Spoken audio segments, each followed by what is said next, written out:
उस दरगाह के खिलाफ पिटीशन दर्ज होता है और साहब कोर्ट वाले उसको एक्सेप्ट करके सुनवाई की तारीख तय कर देते हैं। अब तो हम लोग खामोश हैं, खामोश रहेंगे, देखते हैं जो बादशाह के ऊंट को बैठाने वाला अब इनकी शरारत पे कैसे पहरा लगता है। मुझे यकीन हासिल है अब हिंदुस्तान का 40 करोड़ मुसलमान अब गरीब नवाज की करामत देखने के लिए मुंतजिर है कि हिंदुस्तान का राजा अपनी करामत दिखाएगा। अब मुझे लग रहा है कि इनकी शरारत जब बढ़ रही है, इनकी शरारत खूब आगे बढ़ रही है, तो अब जब बंदरों को, गीदड़ों को मौत आती है तो शहर की तरफ रुख करता है। छोटी छोटी बातें तो बोलता था, हम नजरअंदाज करते थे, अब बड़े शहंशाह की बारगाह में पहुंच गया है, वहां छेड़खानी कर रहा है। अब बस करीब है वह वक्त जब गरीब नवाज का जलाल रंग लाएगा, और जब वो जलाल रंग लाएगा इनका सारा गुरूर चकनाचूर होगा और मुस्तफा के गुलामों को अल्लाह इज्जतों से मालामाल बनाएगा। नारे तकबीर, नारे रिसालत, मसलके आला हजरत, मजहबे इस्लाम, हजरत हबीबुल्लाह फैजी साहेब किबला, हजरत शहनवाज हसन साहेब किबला, अल्लामा डॉक्टर शहरयार रजा साहेब किबला कादरी। वाह वाह वाह, बहुत उम्दा। जुल्म की इंतहा हो गई, अल्लाह, जुल्म की इंतहा हो गई। हाय हाय हाय, जिस आस्थाने से करोड़ों हिंदू फैज उठाते हैं, जिनकी गरीबी दूर होती है, भीख मांगने के लिए 24 घंटे पड़े रहते हैं, उस मुकद्दस आस्थाने के खिलाफ इन्होंने छेड़छाड़ करने की कोशिश की है।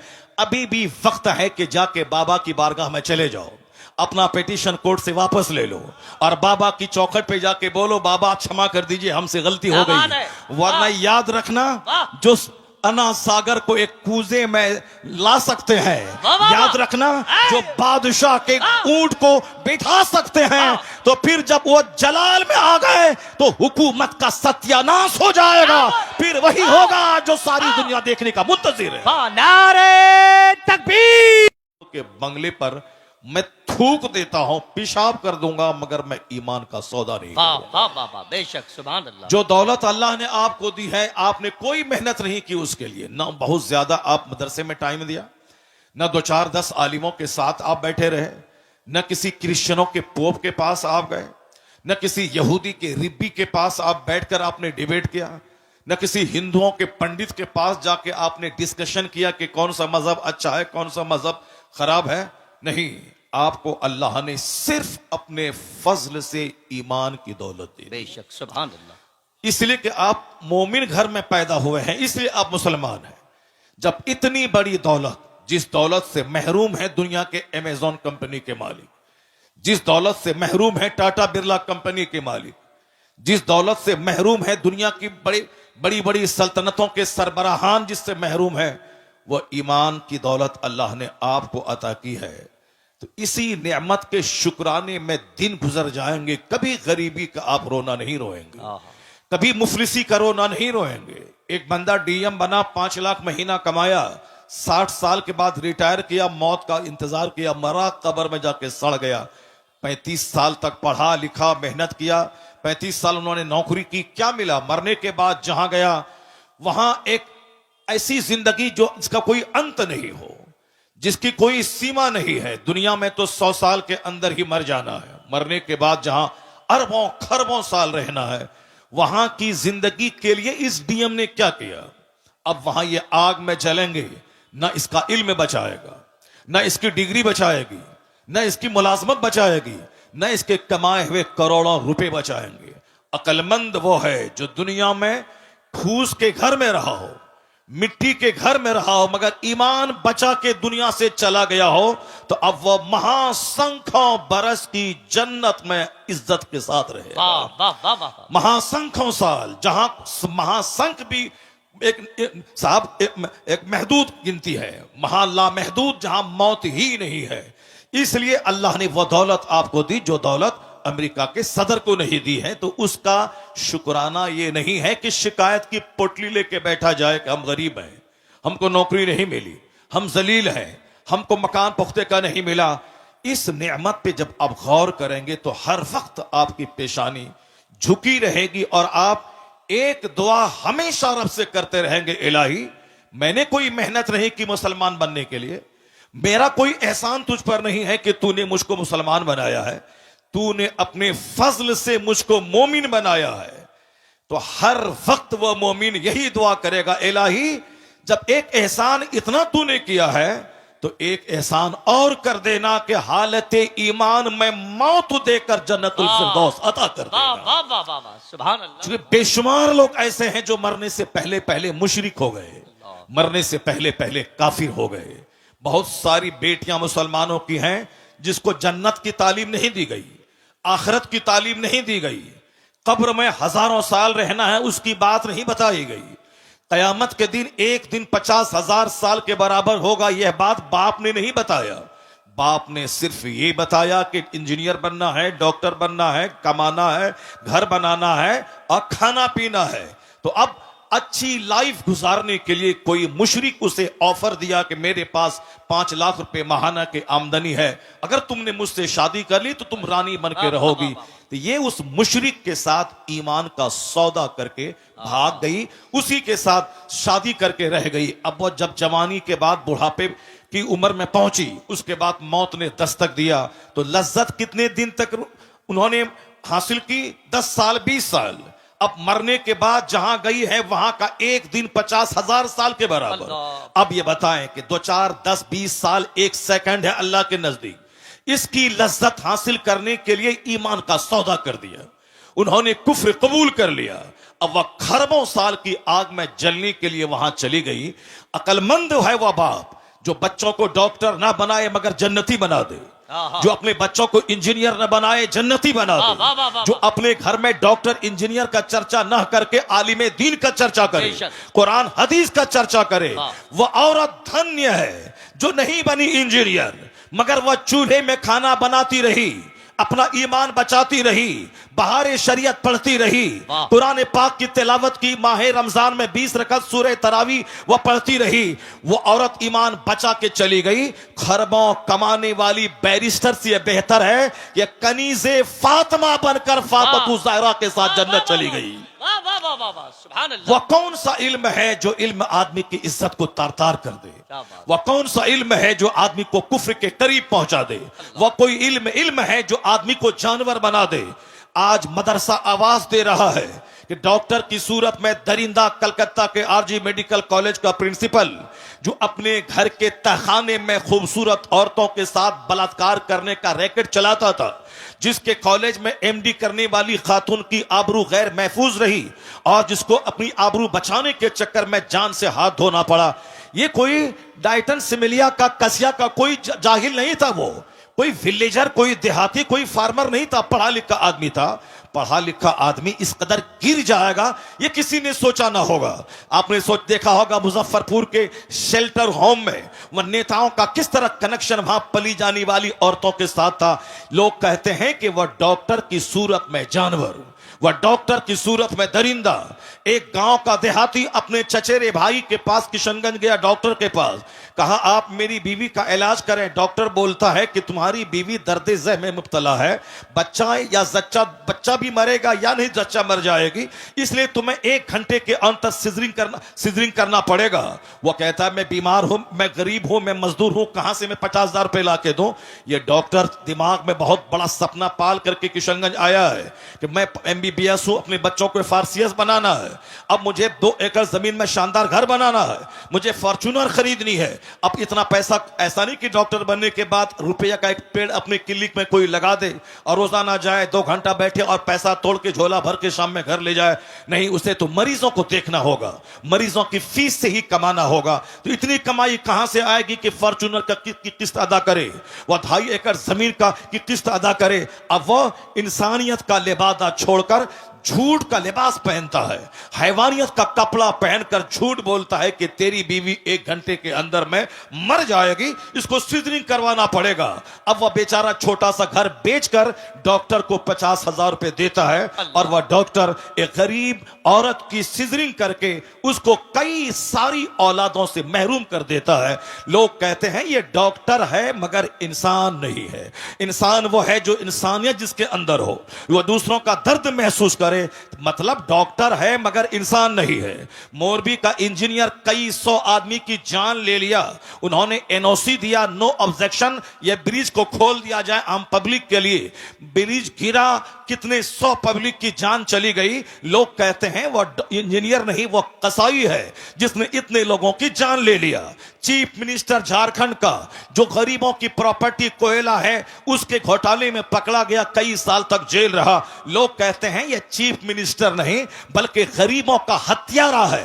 मतलब इंजीनियर की सूरत में जानवर, डॉक्टर की सूरत में जानवर। लोग कहते हैं कि इंसान कहां है, इंसानियत कहां है। मैं कहता हूं आज भी इंसानियत की एक फैक्ट्री है, वह फैक्ट्री चले जाओ, उस फैक्ट्री में यह पढ़ाया जाता है झूठ बोलना हराम है, शराब पीना हराम है, ज़िना करना हराम है, माँ बाप को सताना हराम है, पड़ोसी से लड़ना झगड़ना हराम है, और खड़े होकर नहीं खाना है, बैठ के खाना है, बाथरूम ऐसे जाना है, बिस्तर पे ऐसे लेटना है, ऐसे घर से बाहर निकलना है। आदमियत का सलीका किस फैक्ट्री में सिखाया जाता है? कहां से इंसान पैदा होते हैं?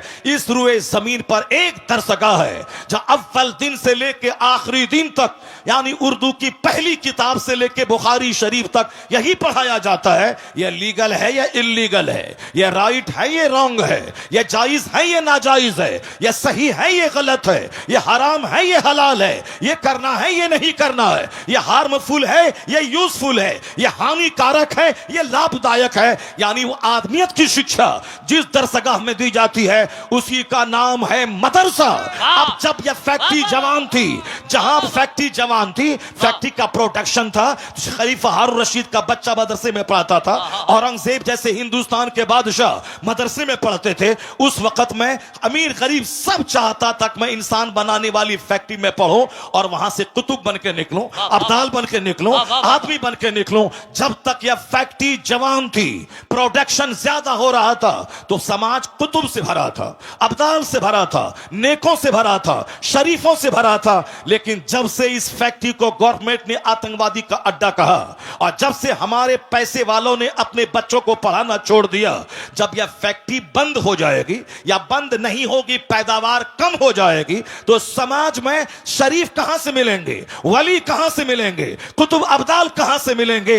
अब अगर लोग चाहते हैं कि समाज शरीफों से भरे, नमाजियों से भरे, जंटी लोगों से भरे, कुतुब अब्दाल से भरे, तो अब कंप्यूटर लेना होगा, फैसला बदलना होगा कि जिस तरह की फैक्ट्री जैसा प्रोडक्शन उसी तरह के लोग समाज में नजर आएंगे। इंजीनियरिंग कॉलेज में आदमी कम, वहां पैसा कमाने वाले जानवर ज्यादा पैदा किए जाते हैं। मेडिकल कॉलेज में आदमी कम, पैसा कमाने वाले जानवर ज्यादा पैदा किए जाते हैं। तो अब ये एक इंसानी बनाने वाली फैक्ट्री है मदरसा।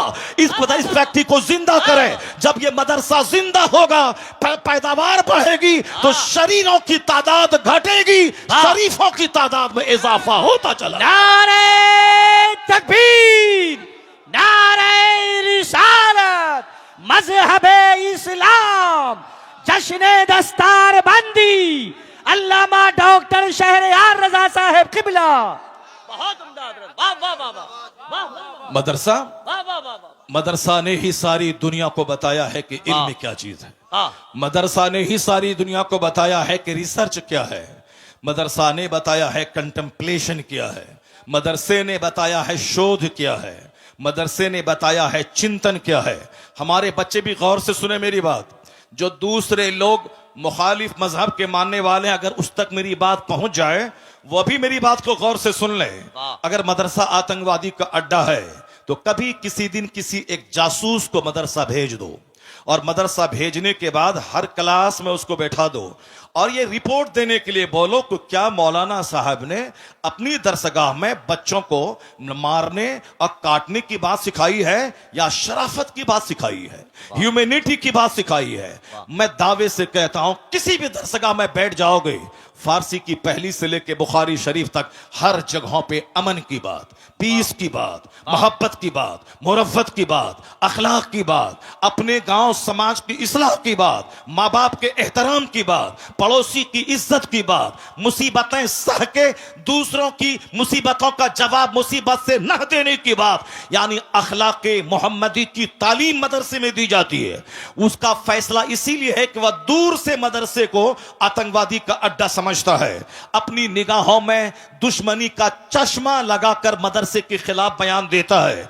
कभी उन्होंने रिपोर्टिंग नहीं कराई कि मदरसे में पढ़ाई क्या होती है, मदरसे में दरसगाह में सिखाया क्या जाता है। सिर्फ दूर से कहना कि साहब वहां आतंकवादी पैदा किए जाते हैं। यह नफरत करने वालों की बोली है, हकीकत जानने वालों की बोली नहीं है। जिस तरह भी नफरत का माहौल हिंदुस्तान में फैला है, कोई भी आदमी खड़ा हो जाए और कोर्ट में साहब याचिका दर्ज कर दे कि इस मस्जिद में लग रहा है कि अंदर में कोई मूर्ति छुपी हुई है या कोई मंदिर रहा होगा, तो अब कोर्ट वाला भी केस एक्सेप्ट कर लेता है। और जहां 10-10 साल से साहब केस पड़े हुए हैं, उसकी कोई नोटिस नहीं ली जा रही है, और यहां 10 मिनट के अंदर में सुनवाई भी होती है, और फौरन साहब एक कमेटी का गठन भी होता है, और फौरन सर्वे करने वाला वहां पहुंच भी जाता है, और फिर उसकी रिपोर्ट भी दिया जाता है। किस कदर नियतों की खराबी है कि दूर से साहब वो एक खास मखसूस बिरादरी को टॉर्चर करने के लिए इस तरह के प्लान बना रहा है। हिम्मत इतनी बढ़ी कि अब हिंदुस्तान के राजा की बारगाह में पहुंच गया, हिंदुस्तान के शहंशाह की बारगाह में पहुंच गया। 800 बरस से जो पूरे हिंदुस्तान की रखवाली कर रहा हो, कब्र में रह के पूरे हिंदुस्तान की संप्रभुता को बचा रहा हो, हिंदुस्तान के मुसलमानों से ज्यादा हिंदुओं की अकीदत का मरकज बना हुआ हो। मुसलमान जाते हैं 60 लाख तो 40 लाख तो 60 लाख गैर मुस्लिम वहां जाते हैं। उनको वहां बेटा मिलता है, बेटी मिलते, न जाने क्या क्या मिलता है। हर जब भी जाएं हर वक्त साहब सिखों, हिंदुओं और दूसरे तमाम मज़ाहिब के मानने वाले को दुनिया ढेर चाहिए, इसलिए वो वहां भीड़ लगाए रहते हैं। मुसलमानों को जन्नत चाहिए, इसीलिए मस्जिदों में भीड़ रहती है, और उनको सिर्फ दुनिया गाड़ी चाहिए, इसलिए दरगाहों पे वो भीड़ लगा के रहते हैं। 800 साल जो एक मुस्तनद ऑथेंटिक दरगाह है, उस दरगाह के खिलाफ पिटीशन दर्ज होता है, और साहब कोर्ट वाले उसको एक्सेप्ट करके सुनवाई की तारीख तय कर देते हैं।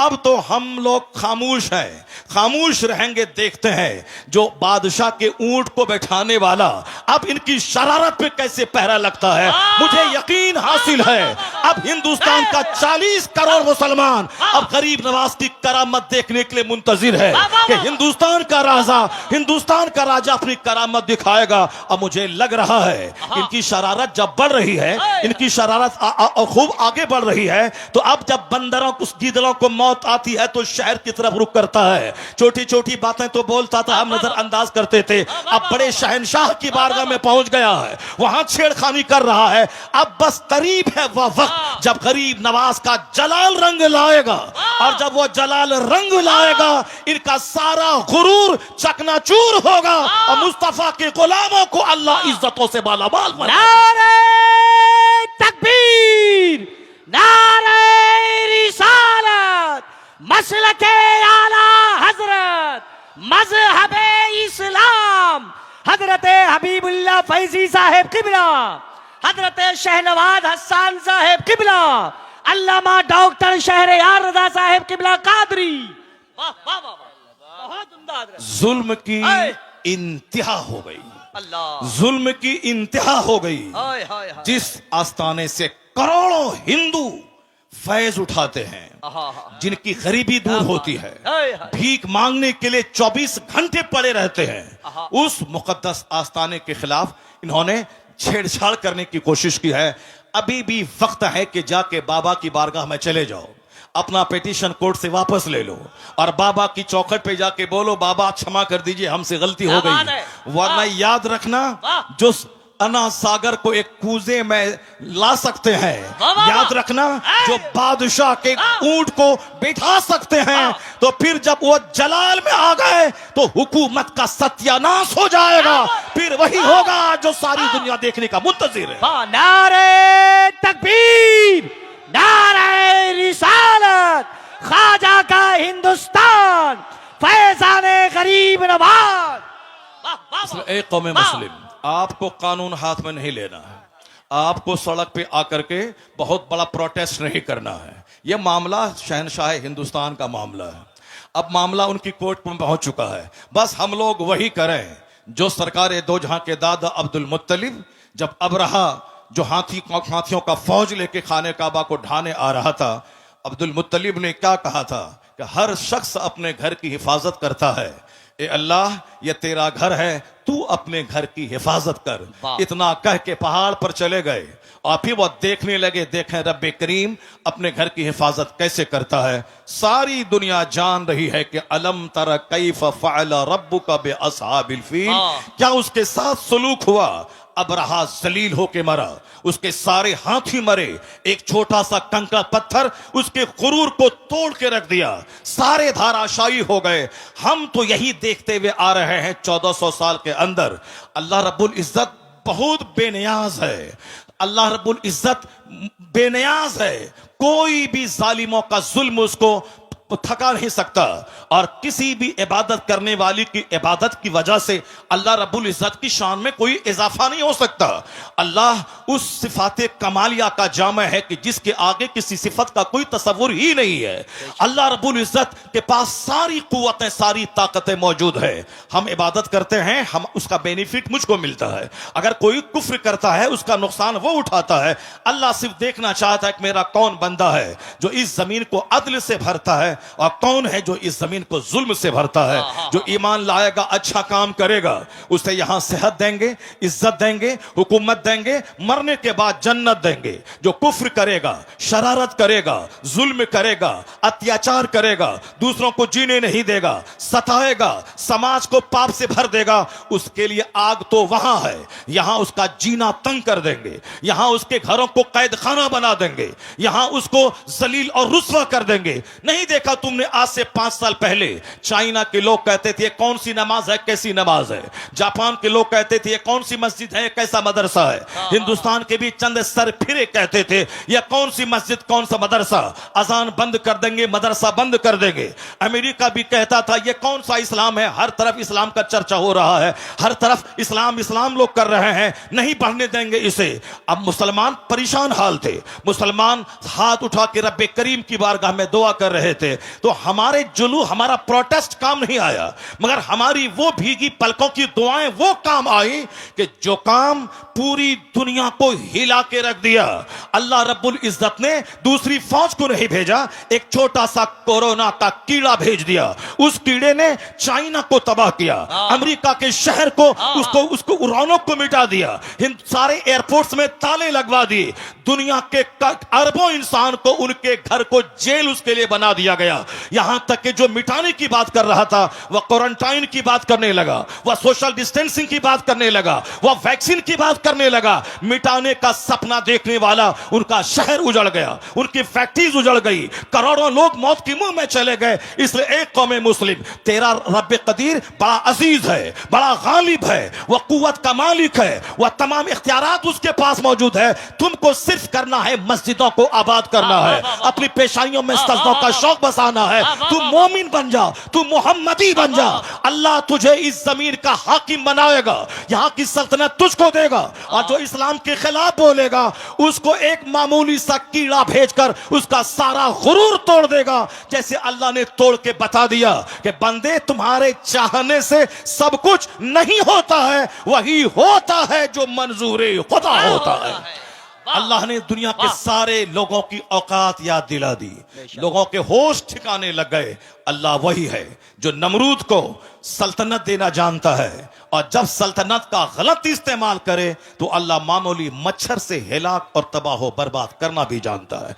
अल्लाह फिरौन जैसे जाबिर और जालिम को 400 साल की लंबी छूट देना भी जानता है, और जब वो 400 साल की लंबी छूट से आतंक को और बढ़ा दे तो अल्लाह ताला पानी में डुबा के उसे मार देता है। और जब घिघिया के कहता है कि अब मैं ईमान लाया, तो अल्लाह कहता है अल आना वक़द असैत क़ब्लु व कुन्त मिनल मुफ़सिदीन, अभी तू ईमान लाता है, इससे पहले तू फसादी और बागी था। आज मैं तेरी लाश बचाऊंगा ताकि आने वाले लोग जान जाएं कि मगरूर का हश्र क्या होता है, घमंडी का अंजाम क्या होता है। फिरौन फिरौन की सूखी हुई सड़ी हुई हड्डी की लाश आज भी मिस्र के म्यूजियम में मौजूद है। दुनिया के सारे सयाह, सारे टूरिस्ट उसको देखने जाते हैं और वहां से देखकर इबरत हासिल करते हैं कि 400 साल लंबी उम्र पाने वाला पूरे मिस्र का बाताज बादशाह था, लेकिन अल्लाह ने उसे ऐसा जलील किया, उसकी डेड बॉडी को दूसरों की इबरत की खातिर रखा, उसके ईमान को कबूल नहीं किया। तो इसलिए एक कौम मुस्लिम, तू नमाज पढ़, रोजा रख, हज कर, ज़कात दे, मस्जिद को आबाद कर, मदरसा को आबाद कर, अखबार पढ़ के ज्यादा इस्लाम के बारे में टेंशन मत मोल ले कि हमारा मुस्तकबिल क्या होगा, आने वाले दिन में इस्लाम का क्या होगा। यह सब टेंशन लेने की कोई जरूरत नहीं है। इतना यकीन कर ले, गिरह बांध के रख ले, जो अल्लाह कल के फिरौन को नहीं छोड़ा, पानी में डुबा के मार दिया है, वही अल्लाह आज के फिरौन को भी नहीं छोड़ेगा, आज के नमरूद को भी नहीं छोड़ेगा, आज के शद्दाद को भी नहीं छोड़ेगा। बस तुम्हें सिर्फ सब्र करना है, मस्जिदों को आबाद करना है। जो काम एटम बम से नहीं होता है वो काम तेरे सजदे से हो जाता है। तुम्हारी ताकत रूहानी ताकत, तुम्हारी ताकत स्पिरिचुअल फोर्स, तुम्हारी ताकत आध्यात्मिक शक्ति है। आज हम जलील इसीलिए हो गए, मेरी मस्जिदें वीरान हो गई, मेरा जलसा उजड़ गया, हमारी खानकाह सिर्फ तेल और पानी का मरकज बन के रह गई, हमारी मस्जिदों में दांत टूटे चंद बूढ़े रह गए, और हमारे जवान उनके कुफ्फार मुशरिकीन के जवान की तरह हरकतें करने लगे। हमारे घर में क्रिकेटर का चर्चा, हमारे घर में साहब बैरिस्टर का चर्चा, हमारे घर में नेता का चर्चा, हमारे घर में बंबई जाकर के फैक्ट्री डाल के 2-4 मकान खरीदने वाले दुनियादार का चर्चा, हमारे घर में खूबसूरत खवातीन का चर्चा, हमारे घर में खूबसूरत नौकरी करने वाले लड़कों का चर्चा। अब जाहिर सी बात है, जब खूबसूरती का चर्चा होगा तो हमारा बेटा दिमाग में ये बात बिठाएगा, हमें खूबसूरत औरत चाहिए। अब चाहे वो अपना चेहरा आईना में नहीं देखेगा कि हमारी सूरत कैसी है, हमारी नाक टेढ़ी है, हमारा रंग काला है, मगर वो तमन्ना करता है क्या कि हमारी बीवी बिल्कुल करीना जैसी खूबसूरत मिल जाए। सबकी तमन्ना ये खूबसूरत मिल जाए, क्योंकि उनके घर में खूबसूरती का चर्चा होता है, उनके घर में मुलाजमत का चर्चा होता है, उनके घर में क्रिकेट का चर्चा होता है। अगर मेरी बेटी किसी खूबसूरत चेहरे वाले के साथ भागकर ईमान का सौदा कर ले, यह कसूर मां बाप का है, जो अपने घर में हुस्न का चर्चा करता है, दौलत का चर्चा करता है, सर्विस का चर्चा करता है, स्कूल कॉलेज का चर्चा करता है। यह बता दे कि जिसके घर में आलिम का आना जाना हो, जिसके घर में पीर का आना जाना हो, जिस घर के बाल बच्चे अपने आलिम की तहज्जुद की नमाज का मंजर देख रहे हो, वहां तलावत कुरान का मंजर देख रहे हो, मैं दावे से कहता हूं जहां कुफ्फार का आना जाना होगा, जहां डकैत का आना जाना होगा, जहां दुनियादार का आना जाना होगा, उसके बच्चों का दुनियादार बनना जब तय है, उसी तरह जहां नमाजी का आना जाना होगा, आलिम का आना जाना होगा, मशाइख का आना जाना होगा, उनके घर के बाल बच्चों का ईमान का बचना भी तय है, वहां नमाजी बनना भी तय है। इसलिए बुजुर्गों ने कहा, अपने घर में चोरों को मत आने दे, अपना दस्तरखान नेकों के लिए बिछा, आलिमों का आना जाना होने दे, मशाइख का आना जाना होने दे। दिखने का असर होता है, जहां चोरी होगी वहां के बच्चे चोर पैदा होंगे, जहां तिलावत कुरान होगी वहां के बच्चे गुलाम हुसैन पैदा होंगे। वाह वाह वाह वाह, सुभान अल्लाह, सुभान। कोई तहरीक हमारे बच्चों को काफिर होने से बचा नहीं पाएगी, कोई तहरीक हमारी मुर्तद होने वाली बेटियों को बचा नहीं पाएगी। उसके लिए हर माँ बाप को आगे आना होगा, अपने घर में इस्लामी कल्चर बनाना होगा, अपने बाल बच्चों के दिल दिमाग में इस्लाम की अजमत बैठानी होगी, अपने बाल बच्चों के सामने हुजूर की हयात तैयबा को बयान करना होगा, औलिया और सालिहीन की जिंदगी का मुताला करना, औलिया और सालिहीन की जिंदगी बताना होगा। अब जरा गौर से देखिए कैसे हालात थे, कैसे लोग थे, किस तरह से जीते थे। अमीर उस दौर के कैसे थे, गरीब उस अहद के कैसे थे, औरतें उस अहद की कैसी थी, मालदार उस अहद के कैसे थे। इस्लामिक हिस्ट्री का एक चैप्टर मैं खोलता हूं, जरा गौर से उसको सुनिए, उसके बाद फिर मैं आके आपको बताऊंगा कि नेता हमारा कितना झूठ बोलता है। नेता हमें डरा करके हमसे वोट लेता है। वो क्या बोलता है कि अगर तुम हमको वोट नहीं दोगे तो तुम्हारी जिंदगी खतरे में पड़ जाएगी, तुम्हारा मुस्तकबिल खतरे में पड़ जाएगा, इस्लाम खतरे में है। हम आज 50 साल से सुनते हुए आ रहे हैं, इस्लाम इज इन डेंजर, इस्लाम खतरे में है, इस्लाम खतरे में है, इस्लाम खतरे में है। जो मौलाना बोलता है इस्लाम खतरे में है, यकीन जाने कि वो मौलाना सच नहीं, वह झूठ बोल रहा है। जो नेता बोलता है इस्लाम खतरे में है, वह नेता झूठ बोलता है। ये क्यों नहीं बोलता नेता कि हमारी नेतागिरी खतरे में है, हमारी पॉलिटिक्स खतरे में है, क्या बात हमारा एमपी का पोस्ट खतरे में है, क्या बात? हमारी पार्टी खतरे में है, या बोल मेरी पार्टी खतरे में है। हम जिस तरह से वो अपने लोगों को डराता है हमसे और हमारे खिलाफ नफरतों की आग लगाकर वो अपना वोट लेता है, उसी तरह हमारे भी कुछ लोग हैं जो शराब में डूबा हो, एक वक्त की नमाज ना पढ़ता हो, जो दिल्ली में जीतने के बाद 5 स्टार होटल में रंगरलियां मनाता हो, ये हमें आके मजहब के नाम पे हमसे वोट लेता है कि हम मुसलमान हैं, तुम हमको वोट दो। मुसलमान के नाम पे उसको वोट दिया जाएगा जो मुसलमान होगा, कंप्लीट मुसलमान होगा, जो मुस्तफा का होगा, जो कुरान हदीस का होगा, जिसको देखने के बाद लगेगा ये मुसलमान है। सिर्फ एक बिन लेबी लग गया मुसलमान है, अब बाकी सारा काम मुशरिकीन जैसा है, उसको वोट दिया जाएगा। वोट नहीं दोगे तो बोलेगा तुम्हें काट दिया जाएगा, तुम्हें मार दिया जाएगा। इस्लाम खतरे में है, मुसलमान खतरे में है। मैं बताऊंगा कुरान करीम क्या कहता है, मुस्तफा की हदीस क्या कहती है, और ये नेता क्या बोलता है। और झूठ बोल भी अगर बोलता है कि इस्लाम खतरे में है, वह झूठ बोलता है। कुरान करीम साफ लफ्जों में कह दिया है, युरीदून लियुत्फिउ नूरल्लाहि बिअफ़वाहिहिम वल्लाहु मुतिम्मु नूरी। अल्लाह कहता है ये मुशरिकीन, ये कुफ्फार अपने मुंह से इस्लाम का चिराग बुझाना चाहते हैं, अल्लाह उस नूर को पूरा करना चाहता है। जो अल्लाह उसे पूरा करना चाहता है और ये उस नूर को बुझाना चाहते हैं। बंदों का चाहा हुआ होगा या अल्लाह का चाहा हुआ होगा, ये बंदा कमजोरी का पुतला है। बंदे की हिस्ट्री कमजोर है, इंसान की तारीख की कमजोर है। इंसान पैदा हुआ कैसे है? इंसान पैदा हुआ एक नापाक कतरे से, जिसकी इब्तदा इतनी कमजोर हो कि नापाक कतरे से पैदा हुए हों, जिसकी इब्तदा इतनी कमजोर है या बजती हुई मिट्टी से पैदा हुआ है, जिसकी बुनियाद इतनी कमजोर है कि कई बार शर्मगाहों से इसका गुजर हुआ है। बाप की रीढ़ की हड्डी और मां के सीने की हड्डी से जो कतरा निकलता है, उससे यह इंसान पैदा हुआ। यह मैं नहीं कहता, पैदा करने वाला मेरा खालिक कहता है। फलयंजुरिल इंसानु मिम्मा खुलिक मिम्मा इन दाफिक यखरुजु मिन बैनि सुल्बि व तराइब इन्नहु अला रजइही लकादिर। अल्लाह कहता है a man should consider in his creation.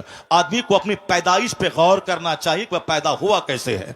अल्लाह कहता है वह पानी का कूदता हुआ कतरा मनी का, जो बाप की रीढ़ की हड्डी से निकलता है, मां के सीने की हड्डी से निकलता है और वह बच्चादानी में पहुंचता है और 4 महीने तक वह नुतफा अपनी असल हालत पे रहता है। अगले 40 दिन तक, अगले 40 दिन में वह लोथड़ा बनता है, अगले 40 दिन में ढांचा तैयार होता है, अगले 40 दिन के बाद उसमें जान डाली जाती, 120 दिन के बाद उसमें जान डाली जाती है।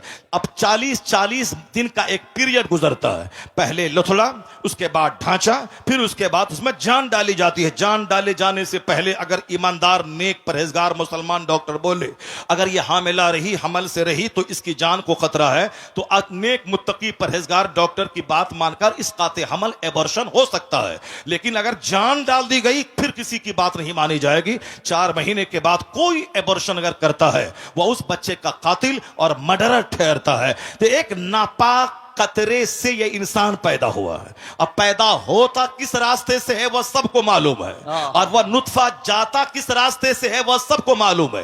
ये पूरी कहानी कुरान में 2-4-10 जगहों पे बयान किया गया है। ये बयान क्यों किया गया है? सूफिया कराम कहते हैं लोगों का मजाज है, जब जवानी मिली मगरूर हो गया, दौलत मिली घमंडी हो गया, छोटा सा घर कच्चे का पुख्ता बना दिया, अब वो साहब समाज में अपने आप को सबसे बड़ा समझने लगा। हुस्न पे मगरूर होता है बंदा, मकान पे मगरूर होता है बंदा, थोड़ी शोहरत मिल गई उसमें मगरूर होता है बंदा, ताकत जवानी मिली उसमें मगरूर होता है। यह गुरूर तो उसे तबाह कर देगा। यह गुरूर तो समाज में नफरतों की आग लगा दिया है। आज समाज में हर आदमी तन्हा महसूस करता है क्योंकि हर आदमी अपने आप को दूसरों से बड़ा समझता है। गुरूर की वजह से कोई किसी के घर नहीं जाता है। तो हर आदमी ईद के दिन अपने घर में बिल्कुल भैंस बन के बैठा रहता है, पहल करके नहीं जाता, मुंतजिर रहता है कि वह मेरे घर में आए। अब वह भी मुंतजिर रहता है कि यह मेरे घर घर में जाए, ना वो आता है ना यह जाता है, दोनों अपनी सेवई खुद खाते हैं और मोहब्बतों से महरूम रहते हैं। मोहब्बत वहां नहीं होती जहां इंतजार किया जाता है, मोहब्बत वहां होती है जहां खुद से पहल की जाती है। वाह, वाह, बंदा खुद से पहल करे, वाह, मुंतजिर ना रहे कि वो सलाम करेगा, बल्कि खुद से सलाम में पहल करे। वाह। इंतजार ना करे कि वो मेरे घर में आएगा, पहल करके ये खुद उसके घर में चला जाए। वो सारी कैफियतें जब थी तो गुर्बत में भी राहत का मजा मिलता था, और आज सब मकान बना रहे हैं और सबका दिल उजड़ रहा है, सबका चेहरा उजड़ रहा है, समाज नफरतों की आग में जलता चला जा रहा है। आका ने कहा था, ला तदखुलूनल जन्नत हत्ता तुमिनू, जन्नत नहीं जाओगे जब तक कि मोमिन न बन जाओ, वला तुमिनू हत्ता तहाब्बू, मोमिन नहीं बनोगे जब तक कि आपस में एक दूसरे से मोहब्बत न करो।